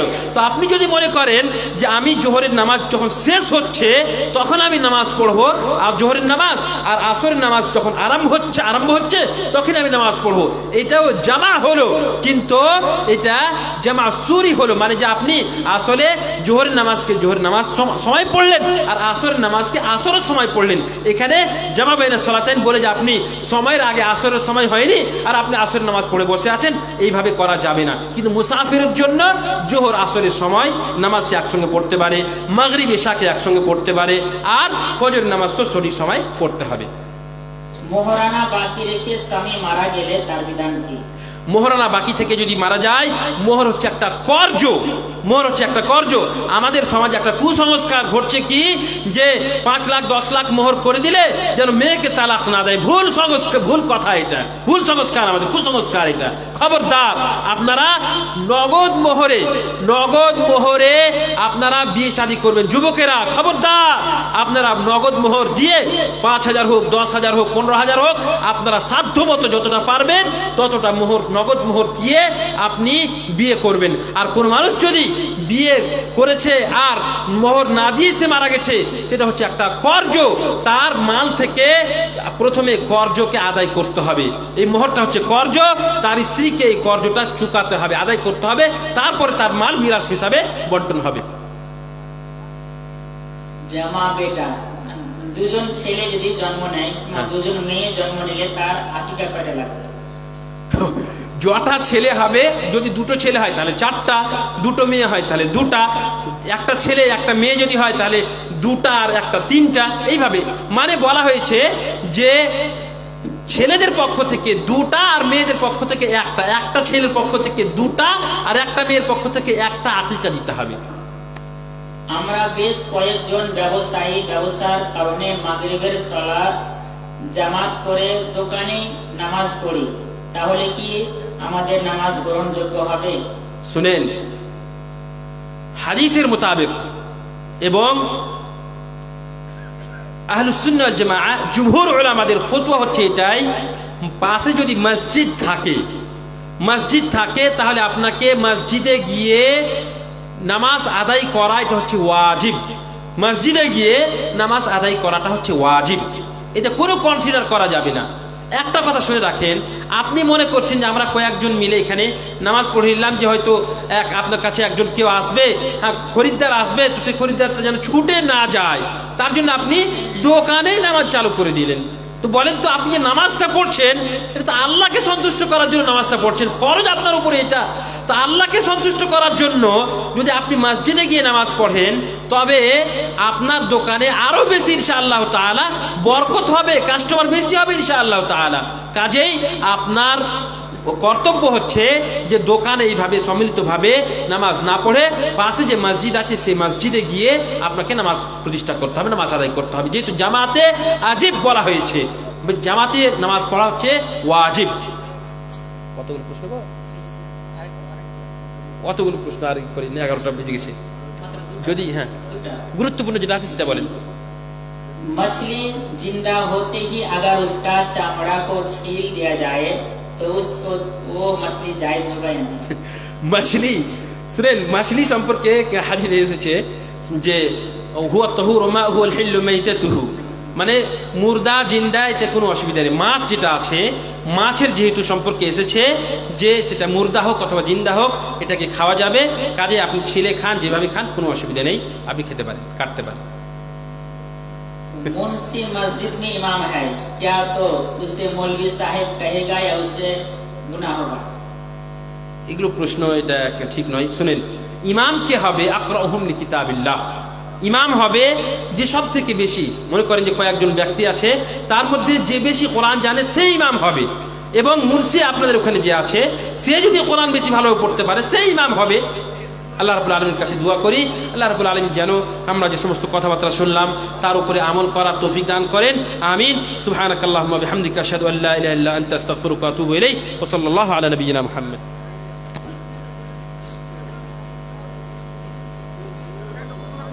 আহলে হাদিস ভারতে কখন এসেছে? শুনেন, একটা প্রশ্ন করছে একজন, আহলে হাদিস ভারতে কখন এসেছে? শুনেন, আহলে হাদিসটা হচ্ছে নবী সাল্লাল্লাহু আলাইহি ওয়াসাল্লামের যুগ থেকে আহলে হাদিস আছে। আমাদের বৈশিষ্ট্য হচ্ছে আহলে হাদিস নবী সাল্লাল্লাহু আলাইহি ওয়াসাল্লামের যুগ থেকে আহলে হাদিসেরা আছে। আমরা যেই আহলে হাদিস বলছি নিজেকে, এই আহলে হাদিস নবী সাল্লাল্লাহু আলাইহি ওয়াসাল্লামের যুগ থেকেই আছে। বিভিন্ন বিভিন্ন মুহাদ্দিসিনের কথার মধ্যে এই আহলে হাদিস শব্দ পাওয়া যায়। কাজে আমরা আহলে হাদিস নবী সাল্লাল্লাহু আলাইহি ওয়াসাল্লামের যুগ থেকেই আমাদের এই বৈশিষ্ট্য আছে। কখন এসেছে এটা কথা, এই প্রশ্নটাই ভুল। হ্যাঁ, কি করব করে দেন। সুবহানাকাল্লাহুম্মা ওয়া বিহামদিকা আশহাদু আল্লা ইলাহা ইল্লা আনতা আস্তাগফিরুকা ওয়া আতুবু ইলাইক।